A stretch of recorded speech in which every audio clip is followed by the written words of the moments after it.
Mr. President William Ruto and your government, the fact of the matter is you've let down 50 million people, the 50 million rest of us. You 1,000 elite individuals, you 1,500 elite individuals at the top, you who have access to state power, machinery, and greatness in government, you have let all of us down. Kenya does not have a bounce back. We will not have any bounce back soon. And if you did not know, this is a message to you. The bounce back is national renewal.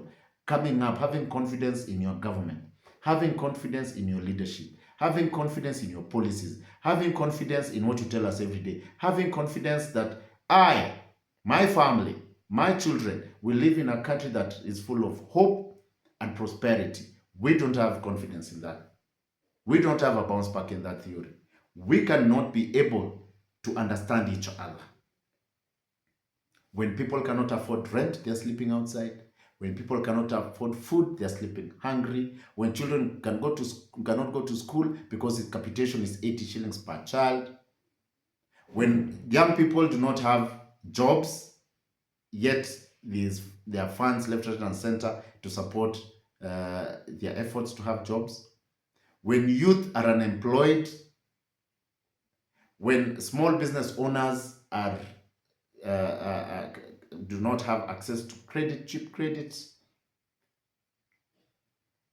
you have let the lot of us down. There is nothing to celebrate about in this country. There is nothing to be happy about this country.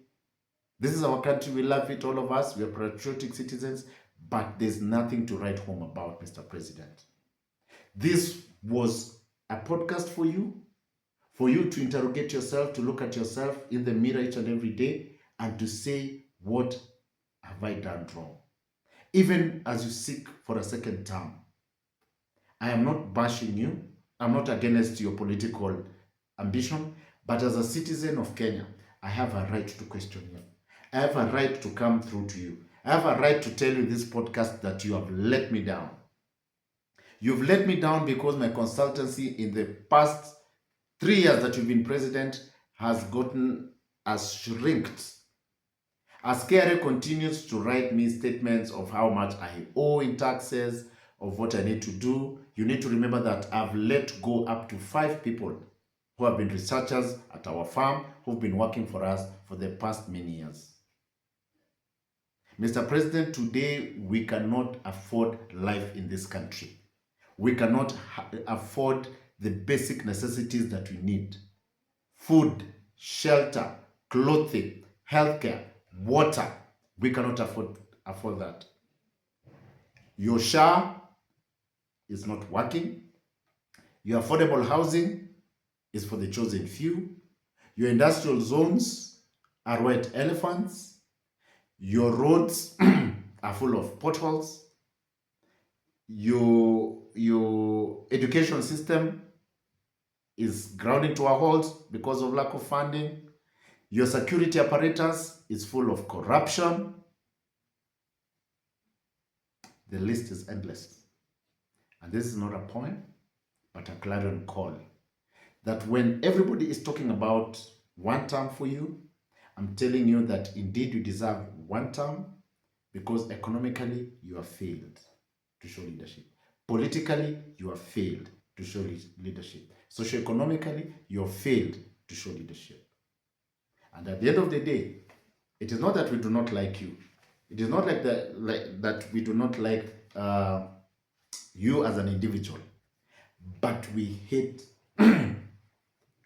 but we are tired of the policies that are not working.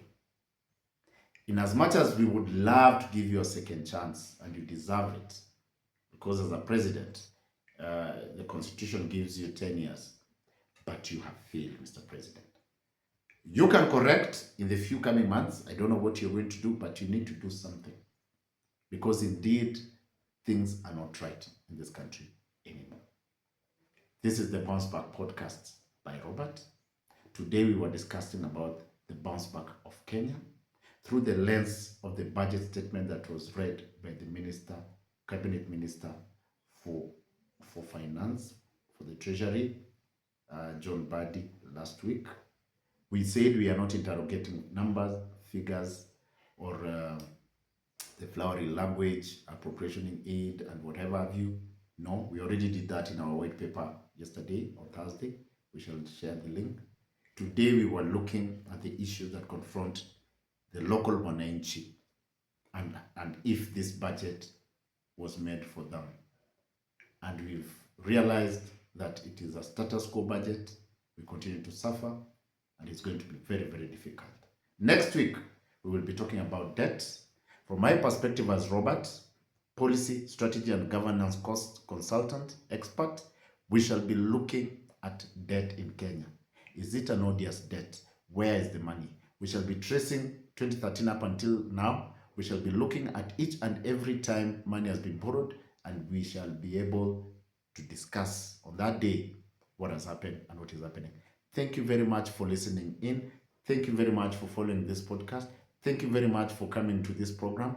And I'm hoping and praying that things are going to get better in this country. Kwa sababu tuko pabaya sana. Thank you very much, and see you next time, next week.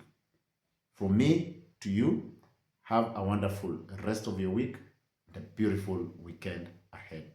Asante sana. Peace.